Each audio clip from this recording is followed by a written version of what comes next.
O previsível incomoda quem tem a inusitude pulsando por dentro. Somos educadores. Acreditamos no conhecimento como ferramenta central na construção de um futuro melhor. Compreendemos que não é suficiente ser a transformação em si, mas sim fornecer o conhecimento para que daqui surjam indivíduos, grupos e negócios transformadores. Mas quem são esses indivíduos transformadores? Transformadores são só humanos, com toda a pluralidade que ser só humano representa. O que os difere do resto das pessoas é a inquietude que existe dentro deles, de buscar constantemente pelo que ainda não foi feito. Eles não se conformam com o comum e não têm medo de seguir por caminhos pouco convencionais.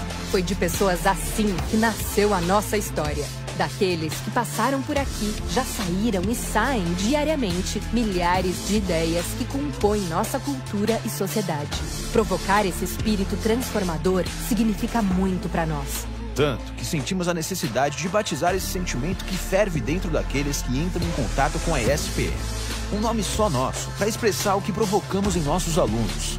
Um nome para o que mobiliza nossos transformadores. A inusitude. Afinal, o inusitado sempre foi antes posto à prova aqui. Ser transformador é praticar o inusitado. ESPM, o inusitado em constante movimento. Olá, boa tarde. Estamos iniciando mais um programa Momento Américas, do Núcleo de Estudos e Negócios Americanos, coordenado pela professora Denilde. Bem, eu sou Alexandre Errara e coordenador acadêmico do Centro Brasileiro de Estudos e Negócios Internacionais e Diplomacia Corporativa aqui da ESPM. Professora Denilde, boa tarde. Boa tarde, Alexandre. Tudo bem? Tudo. Hoje conversaremos aqui sobre ambiente de negócio no Brasil. E o nosso convidado de hoje é o professor Eduardo Tonoca. Boa tarde, professor. Boa tarde, Alexandre. Obrigado pela presença conosco aqui. Eu que agradeço o convite. O professor Eduardo é doutor em Economia pela Universidade de São Paulo, pós-doutor em Economia pela Universidade de Kobe, no Japão, é professor universitário e colaborador do Grupo de Estudos sobre a Ásia na USP. E também atua como consultor de empresas. Bem, antes de iniciarmos aqui a nossa conversa de hoje, eu queria também apresentar um pouquinho mais sobre o CBNI, que é o Centro Brasileiro de Estudos e Negócios Internacionais. O centro ele é relativamente novo, ainda estamos aí fazendo agora há um ano, né, completando este ano aqui, no final do ano agora, um ano de existência. E o centro é formado por 5 núcleos de estudos e negócios internacionais, focado em regiões do mundo, que são eles África, Américas, Ásia, Europa e Oriente Médio. O núcleo, o Centro, né, Brasileiro de Estudos e Negócios Internacionais, ele foi estruturado para o desenvolvimento de atividades com parceiros do setor privado, público e do terceiro setor, envolvendo professores e alunos aqui da ESPM, visando aprimoramento de conhecimento sobre diversos aspectos que podem influenciar os negócios internacionais nas regiões e em seus respectivos países. Bem, mais uma vez, obrigado aqui, professor Eduardo, pela presença. E eu já queria começar com uma primeira pergunta para falar sobre o ambiente de negócio no Brasil. Em relação a algumas estatísticas recentes aí que nós tivemos, nós passamos por um período bem ruim na economia, né? Todo mundo aí tem vivenciado, presenciado isso, mas agora, recentemente, nós tivemos uma melhoria de estimativas, de expectativas, né, em relação ao crescimento do PIB do Brasil. É uma coisa ainda bastante pequena, mas foi a taxa de crescimento revisada de 0,85 para 0,90 para 2019. É menos de 1%, é bastante pequeno, mas com uma certa, vamos dizer, melhoria para os próximos anos, aí, 2020, 2021. Vamos arredondar aí por algo em torno de 2,5% de crescimento do PIB. Né? Eu queria que você comentasse com a gente aí como é que você avalia esta perspectiva, né, de melhoria e se você também é otimista em relação a esta melhoria da economia brasileira. Alexandre, em relação às perspectivas de crescimento, né, de fato, para 2019, algo inferior a 1% é pior, né, do que a gente verificou nos 2 anos anteriores, em que houve um crescimento também bastante modesto, na faixa de 1,3 mais ou menos. Quanto às perspectivas, né, que se colocam para o ano que vem, todo final de ano, se a gente for olhar para os últimos anos, né, e começa a levantar esse noticiário, as previsões dos economistas, sempre se coloca que o próximo ano a economia deve voltar a crescer ao redor de 2,5%, né? Então, pelo menos há uns 2 ou 3 anos a gente ouve essa história. E depois vai acompanhando a revisão dos... Pois é, né? E aí vai revisando, fica fica baixo. menos de 1. Então, enfim, de um modo geral, as perspectivas ao final de um ano tendem a ser favoráveis, né? Desde que se satisfaçam as premissas que colocam ou que geram, né, essa perspectiva de crescimento. E a principal delas é a continuidade das reformas econômicas estruturais. Enfim, esse ano a gente teve, né, o avanço da reforma da Previdência, pode não ter sido ideal, digamos assim, sob o ponto de vista do mercado, mas efetivamente houve um avanço. E para o ano que vem a gente, ou pelo menos os agentes no mercado, consideram certo que alguma coisa em relação à reforma tributária vai se desenvolver. Algo muito mais profundo do que juntar PIS e COFINS, né? Mas alguma proposta, já algumas propostas interessantes dentro do Congresso, em processo de negociação, e eu diria que o mercado já está dando isso como aprovado o ano que vem para poder garantir essa taxa de crescimento. E que outras propostas, as reformas que também tem outras sendo, mas que você acha que é prioritário para essa retomada aí do crescimento? Outra linha de desenvolvimento que vai caminhando relativamente bem são as privatizações, né? Acho que para uma série de setores, principalmente ligadas à infraestrutura e prestação de serviços, como aeroportos, por exemplo, portos, há necessidade dessa privatização, né? E alguma coisa relacionada a alguns marcos regulatórios, que também precisam ser destravados, né? Principalmente na área de saneamento básico, que também é algo que começou a ser discutido e que, avançando o ano que vem, também gerará muitas oportunidades de investimento, né? E, o que é mais importante, de melhoria, né, das condições de vida da população, que acabam impactando, inclusive, nas despesas com saúde, com educação, né? Então, o investimento em saneamento básico eu também considero algo bastante importante, não só para movimentar a economia, mas principalmente pelos impactos sociais que geram nas áreas, principalmente de saúde, né? Então, seria uma forma indireta de se fazer um investimento na área de saúde também. Apesar das reformas, professor, a reforma da Previdência, creio que também foi uma reforma importante, aí, independentemente se é o valor que o ministro queria ou não, mas foi uma reforma importante. O Brasil ainda, acho que tem a publicação do InBusiness, que é uma publicação que muita gente que investe no mundo acaba consultando, tem colocado o Brasil numa posição, eu diria que pelo menos desconfortável, né?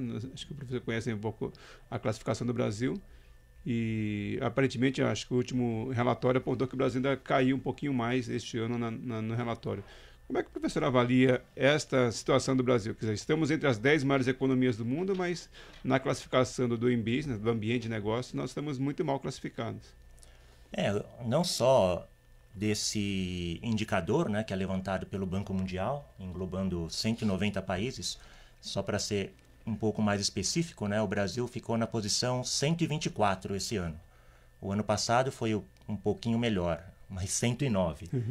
Então, quer dizer, considerando 190 países, né, o Brasil está numa posição bastante atrás, inclusive, de outros países aqui da América Latina, como México, Chile, Peru, Uruguai e Colômbia. E essa posição, ficar entre 120 e 130, é algo que a gente vê pelo menos nos últimos 6, 7 relatórios. Além disso, há outros indicadores, como por exemplo o índice de competitividade, né, do Fórum Econômico Global, que também analisa um grande conjunto de países, acho que são mais de 180 mais ou menos, e o Brasil também está numa posição bem defasada, né, inclusive em relação a esses mesmos países que eu citei. Enfim, especificamente em relação ao Doing Business, salta aos olhos alguns componentes específicos, né? Sendo o principal deles, é até meio anedótico, né? Eles têm um indicador do tempo que as empresas necessitam para lidar com o pagamento de impostos e tributos, né? Então, daí a necessidade mesmo de uma reforma tributária que simplifique toda a lógica e a metodologia, né, de levantamento, apuração, pagamento, contestação de impostos. Porque não é só o valor, mas o trabalho que dá para fazer a arrecadação também, né? Exato. Então, não só a questão de pagar, como a questão de questionar, né, esses tributos, enfim. Esse aí é o pior indicador, né? Um outro indicador também que o Brasil ficou muito atrás tem relação com a dificuldade de obter licenças para construção. Então, para estabelecer novos negócios, né, é necessário ali as licenças, e o Brasil também é um dos países em que essa licença demora mais tempo para ser obtida. Você tem um ranking aí, só para curiosidade? Né? Até tenho aqui, o próprio Banco Mundial, né, faz um resumo por país. Então, por exemplo, no que diz respeito ao tempo gasto para pagamento de tributos, o Brasil está na posição 184, entre 190 países, né? Então, estamos bem atrás mesmo, né? Eu não consigo nem citar 190 países. Né? Para pensar quem está na nossa frente. Então. E a questão das licenças para construção, o Brasil está na posição 170.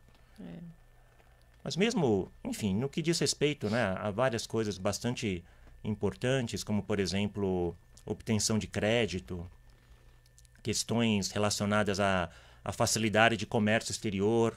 Um outro aspecto bastante importante é a questão da resolução de processos de insolvência e falências, né? Então, esse também é um ponto que é muito importante que seja desenvolvido pelo governo, né? O que também facilitaria, melhoraria bastante o ambiente de negócios, né? Mas grande parte dessas questões, elas envolvem uma vontade política, porque tem algumas que envolvem legislação, mas a grande parte envolve também um processo de entender que esse ambiente é muito travado, né, e governo.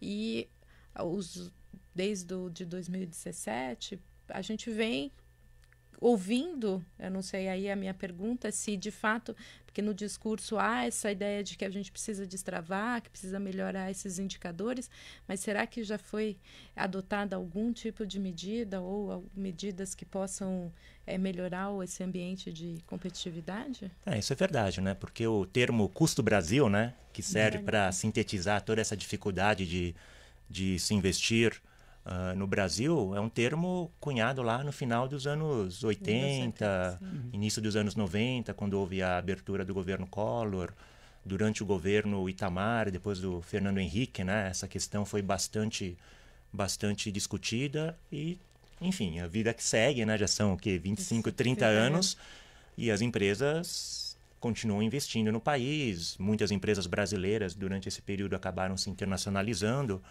E tanto que, se a gente for olhar os dados de investimento direto no Brasil,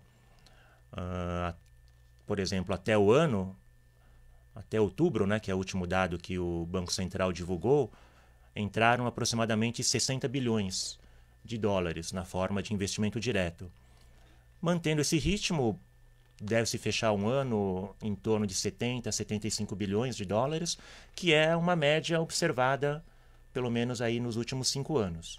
Então, a despeito, né, da crise política, do final do governo Dilma, impeachment, da incerteza do mandato do Temer, da entrada de um novo presidente com uma posição política e ideológica bastante diferente, os investimentos estrangeiros no Brasil mantiveram o mesmo nível, mesmo com uma tendência a nível mundial de declínio. Então, isso mostra que, a despeito de todos esses problemas, o Brasil ainda apresenta algumas características estruturais, né, que a gente pode destacar principalmente a questão do tamanho do mercado, a disponibilidade de determinadas determinados insumos, né, que garante que determinadas indústrias acabem se estabelecendo aqui, independentemente de outros fatores, garantam que ainda tenha uma atração, né? Exato. Mas que isso não consegue, poderia ser melhor e ser mais ampliado se esses indicadores fossem diferentes, né? Exatamente. Então, do ponto de vista do investidor estrangeiro, né, se a gente só olha os níveis de investimento direto que entram no Brasil, todas essas questões são relevantes, mas, enfim, são 30 anos discutindo isso pelo menos, e eles precisam se expandir, né? Então, o Brasil ainda possui uma relativa atratividade nesse sentido. O que pode dificultar, e realmente, efetivamente dificulta bastante, é a atuação do empresário brasileiro, local, né? Aí a gente sente esse travamento que vai acabar impactando nos níveis de emprego, por exemplo, né? Mas isso é um ponto interessante, né? Que quando uma empresa decide investir num país, ela não olha praticamente para questões conjunturais, né? Mudanças de governo, isso daí é algo que não é tão relevante porque ela tem um interesse de se estabelecer por um longo período, né? Essa é a característica do investimento direto, né? Tem um interesse permanente, né? no local onde o investimento vai ser realizado. E, nesse sentido, o Brasil ainda tem seus atrativos a despeito de toda essa dificuldade que a gente está falando, né?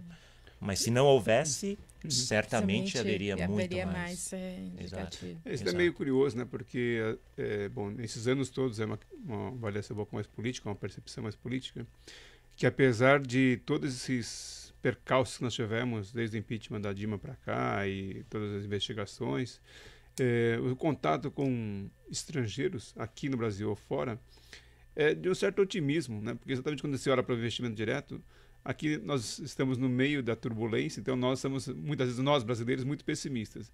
Mas quando eu converso com alguns investidores estrangeiros, eles dizem, não, mas olha, tem aqui um problema pontual que de fato é importante, mas aí alguns avaliam que as investigações, toda essa turbulência era positivo porque trazia algo que poderia ser positivo para o futuro.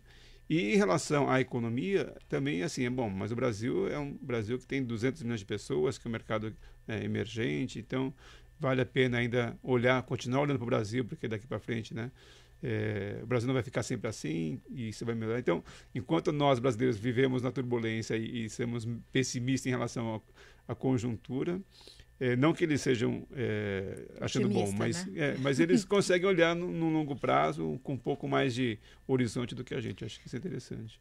O próprio, enfim, quando a gente olha o potencial de crescimento de mercado dos países desenvolvidos, né, da Europa Ocidental, por exemplo, não há muita perspectiva, né? E quando, enfim, vamos investir na América Latina, também existe toda sorte de dificuldades do ponto de vista estrutural, né, do ambiente de negócios, e também a instabilidade política, né, que é algo mais, que é um movimento mais recente e que também pode colocar o Brasil em uma posição relativa melhor, né, ou menos pior. Okay. Também. Bom, vamos fazer um pequeno intervalo, já estamos aí com metade do nosso programa, e logo em seguida, após o intervalo, voltaremos aí para conversar um pouco mais sobre ambiente de negócios no Brasil com o professor Eduardo Tonoca.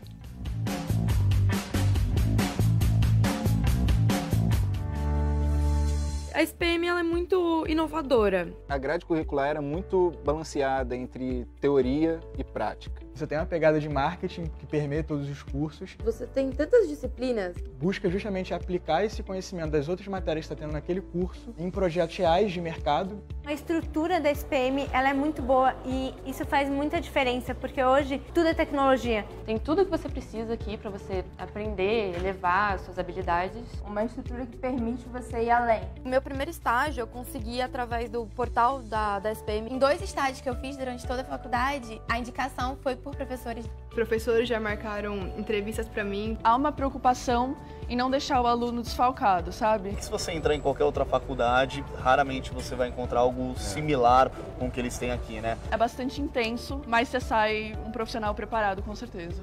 Melhor escolha da minha vida.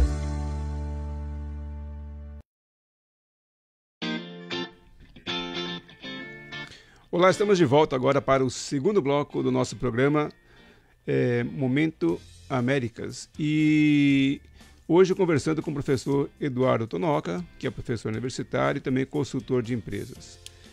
Bem, professor, a primeira pergunta que eu queria fazer no segundo bloco agora seria sobre sobre a competitividade das empresas brasileiras, né? A gente falou um pouco sobre investimentos aqui das empresas internacionais no Brasil, mas eu queria que o professor comentasse um pouquinho sobre a competitividade das empresas brasileiras. E também temos aí recentemente, ou já não tão recentemente, mas temos aí um movimento de empresas brasileiras investindo no exterior. Como é que está esse ambiente hoje? Como é que está o negócio das empresas brasileiras? É verdade, né? Então, a despeito das dificuldades que as empresas brasileiras encontram no seu próprio mercado, a gente observa um movimento de internacionalização dessas empresas bastante grande em diversos setores, né? Então, a gente pode destacar na área... Enfim, existem empresas que há muito tempo atuam no exterior por conta da força exportadora, né? Tipo Vale do Rio Doce, Petrobras, mas mais recentemente em bens intermediários, no setor siderúrgico, né? A gente pode destacar os investimentos da Gerdau nos Estados Unidos, por exemplo, e mesmo na área de bens de consumo não duráveis, né? Higiene e limpeza, higiene, cosméticos, né? A gente sempre vê o noticiário da Natura fazendo aquisições, seja na Oceania, mais recentemente na Europa, o posicionamento da BRF e da Ambev, né? Também nos mercados internacionais dos seus respectivos produtos. Isso abre... Enfim, elas já são empresas grandes aqui nos seus mercados e elas pensam como as empresas multinacionais, né? Enfim, uma vez que os mercados domésticos deixam de ser suficientes, né, para os seus processos de crescimento, eles passam a olhar o mundo como sendo um mercado potencial. Então, o movimento de multinacionalização das empresas brasileiras deve ser bem visto, né? E até porque abre uma série de oportunidades, não só de investimento, mas também de trabalho, né? E eu acho que é bastante interessante a gente falar um pouquinho mais sobre isso. Professora Denilde? Bastante importante essa questão. E eu queria mudar um pouco o foco, porque nós aqui no curso de Relações Internacionais, a gente trabalha com o conceito de diplomata corporativo e muito da ideia desse processo de internacionalização, né? E aí eu queria... Como que você vê, como que as empresas que estão se internacionalizando, o que elas esperam dos profissionais, qual é o tipo de competência que você, como consultor, também percebeu que é necessário? Isso, durante algum tempo eu tive a oportunidade até de trabalhar para alguma dessas empresas brasileiras, né, que se internacionalizaram, e aí a gente tinha justamente a necessidade de analisar os mercados desses países, interagir, né, com os profissionais desses países, entender aspectos culturais, hábitos de consumo, né, dos mercados desses países.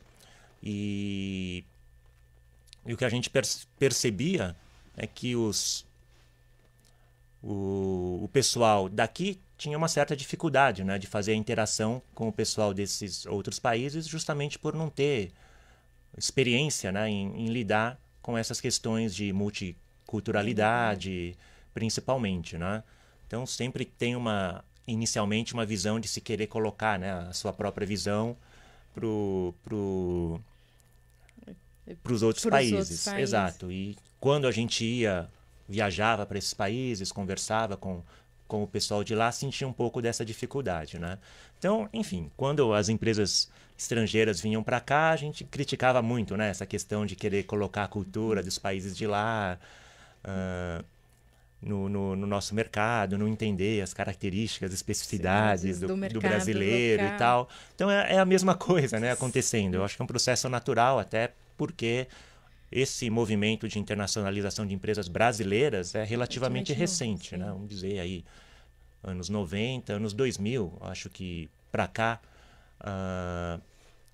tirando as exportadoras, né, que naturalmente tem que ter essa relação com o exterior, mas entrar para vender no mercado doméstico ali, produzindo, né, não são exportadoras, né? Elas estabelecem... já estão fazendo investimento direto, né? Direto, exato. Então elas têm que se inserir de outra maneira.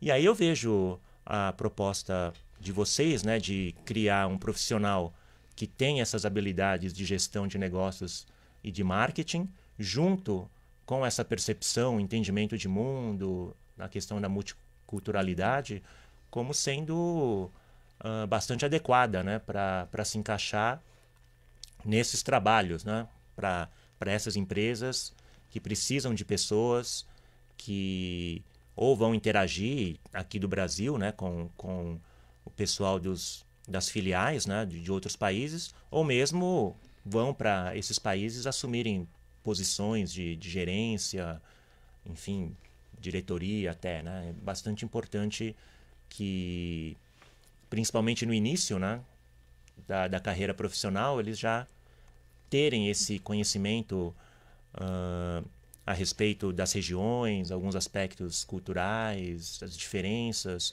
e também saber que vai precisar lidar, né, com essas diferenças nessas empresas. Um pouco entender qual é em cada local, quais são as formas, né, a cultura não só organizacional, mas também a cultura do país, para saber como que esses produtos entram, né, no mercado. Exatamente. Então, e assim, se você pudesse elencar algumas das competências que você acha que esse profissional precisa ter, quais seriam, assim, sei lá, 5 principais?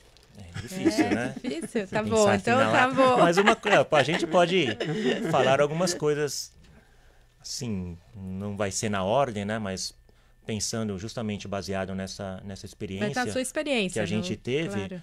Acho que a primeira é essa questão da mente aberta, né? Então, tá aberto a conhecer outras culturas, a conhecer novas formas de relacionamento, né? Tanto pessoal quanto profissional, porque é muito diferente lidar com o pessoal na China, na Coreia, lidar com o pessoal aqui na América Latina, ou mesmo na Europa, né? Ou mesmo na América do Norte, o pessoal também tem um certo grau de reservas, né? No trato, enfim. Então, primeiro, eu acho que é essa mente aberta e curiosidade de querer conhecer inicialmente, né, esses outros mercados, né, ou como esses mercados funcionam, como as pessoas, os consumidores pensam, né? Então isso é bastante importante. O segundo, eu acho que vocês dão aqui é ter essa base de gestão de negócios e marketing, que eu acho fundamental. É claro que com o passar do tempo as pessoas vão adquirindo isso na sua experiência profissional, mas já no início, né, ter já algum conhecimento faz toda a diferença, né? Você consegue queimar etapas e aplicar, né? Enfim, você já tem um conhecimento aqui, teórico, prático, mas você vai conseguir aplicar nas empresas e o que você aprende na empresa acaba sendo potencializado, né? Acho que seriam as duas principais. Não, já são bastante importantes para quem está começando a carreira conseguir se inserir, né, nesse ambiente. E nesse ambiente, como que você vê? Você vê que vai ter uma expansão, as empresas brasileiras vão continuar? Porque essa é sempre uma dúvida, né? Se não é uma onda que a gente teve de expansão das empresas brasileiras, ou se elas vão... Se é realmente, de fato, agora a gente tem já um grupo de empresas que vai ter uma continuidade nesse processo. Eu acho que faz parte da lógica do crescimento das empresas, né? A partir de um certo momento, o mercado doméstico deixa de ser suficiente para ela poder explorar toda a sua potencialidade ao máximo, né? Então, há necessidade de continuar crescendo e aí, necessariamente, buscar mercados internacionais. Porque se ela não faz isso, muito provavelmente as empresas multinacionais estrangeiras vão acabar, ao entrar no Brasil, adquirindo, né, essas empresas ou sufocando-as. Então, para as empresas brasileiras que queiram sobreviver, né, nesse ambiente bastante competitivo e global que a gente tem hoje, não há outra alternativa senão crescer como as empresas estrangeiras, né, crescem, ou seja, buscando novos mercados, né? Então é uma tendência que só tende a aumentar. A crescer e aumentar. Sim. Então eles podem ficar tranquilos que eles vão ter. Nesse sentido, sim. E hoje em dia, né, tem as questões tecnológicas, a facilidade de comunicação, né? Que torna olhar o mundo como um mercado, não digo um mercado único, né? Porque existem as especificidades de cada mercado, mas do ponto de vista do crescimento, da utilização de todo o potencial que as empresas têm, o mundo passa a ser o mercado, né? Não faz mais sentido olhar só o Brasil, só o país e achar que já é suficiente, né? Bom, estamos chegando aqui ao final do nosso tempo, mas quero agradecer ao professor Tonoka, mas antes queria fazer um comentário, porque, bom, na verdade são dois. O primeiro é que sempre há uma piadinha que o pessoal faz que o Brasil é o país do futuro, né? E lá há 25 anos atrás, quando a gente começou a discutir aí, que você mencionou, discutir custo do Brasil, puxa, a gente já estudava economia brasileira, abertura de mercado, coisa do tipo. Estamos no futuro, 25 anos depois, e continuamos discutindo o país do futuro, abertura de mercados. Só que à época, muitas vezes havia uma discussão de que era necessário haver uma mudança de cultura empresarial no Brasil, dos empresariado brasileiro, porque era muito cômodo até aquele momento o mercado nacional. Acho que o ponto agora, né, só complementando um pouco aquilo que o professor Denilde comentou também, é que não é uma questão de cultura, é uma necessidade, né? Quer dizer, se você não mudar a sua estratégia, a sua atuação, não tem como competir, não dá para crescer, e muito pelo contrário, né? Como a competição hoje ela é global, de fato, tem que se preparar para essa competitividade, para a expansão. Ou você cresce ou você diminui, acho que não tem muito jeito nisso aí, né? Mas, então, eu queria agradecer mais uma vez ao professor Eduardo, que é professor doutor pela Universidade de São Paulo. Ele é professor universitário e também consultor de empresa. Professor Eduardo, mais uma vez, muito obrigado pela sua presença aqui com a gente. Obrigado, Alexandre. Obrigado, Denilde. Denilde, mais uma vez, muito obrigado também pela sua presença aqui no nosso Momento Américas essa semana. Obrigada, Lê. E agradecemos aos nossos internautas que nos acompanham aqui toda semana nos nossos programas e chamamos aí para a próxima semana um novo programa. Agora, na semana que vem, será o Momento da Europa. Muito obrigado a todos e boa tarde.